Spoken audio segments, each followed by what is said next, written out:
Let us call up from an earlier time an iron master, one who learned from the ground up.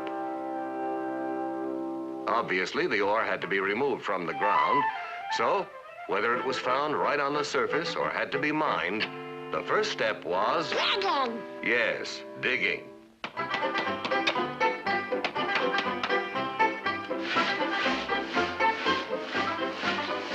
The ore was often found in more or less inconvenient places, so the next thing to be done was... Hauling! That's right, hauling.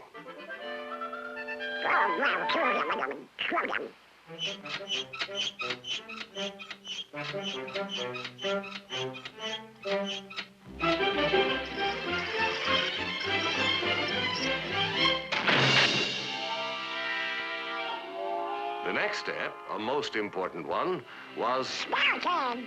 That's correct. Smelting, getting the iron out of the ore. For this, a large furnace, often made of stone, was necessary. There had to be huge bellows to blast air through and make the fire hotter. And there also had to be... Charcoal and limestone! Correct. Charcoal and limestone. The charcoal was fuel for the fire. And while our friend here didn't know it, it also furnished carbon for chemical reactions that helped free the iron in the ore. The limestone was put in because it soaked up impurities, forming a slag which could be discarded.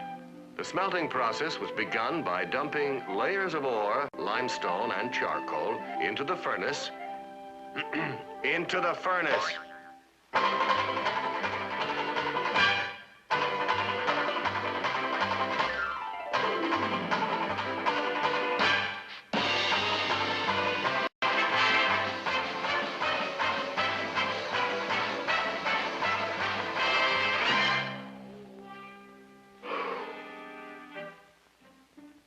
Finally, the blast furnace was ready to be tapped, and the iron, which was now melted, ran out the bottom into a trench.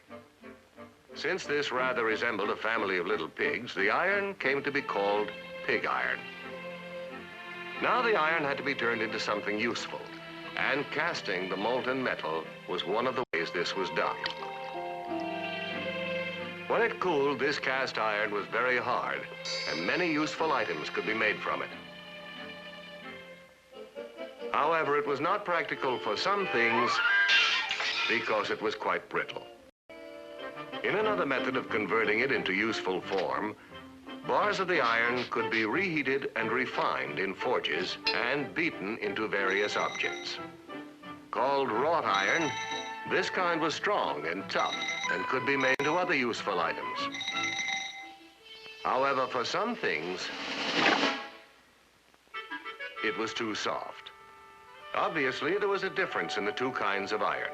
Our friend didn't know exactly why this was, but he learned that he could make even another kind by putting the soft iron in clay pots, adding a certain amount of charcoal or other carbon, and making his fire hot enough to melt the iron.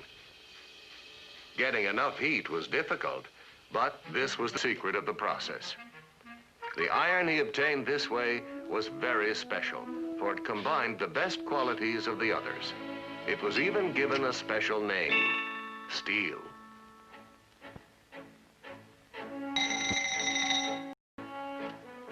It could be shaped by hand.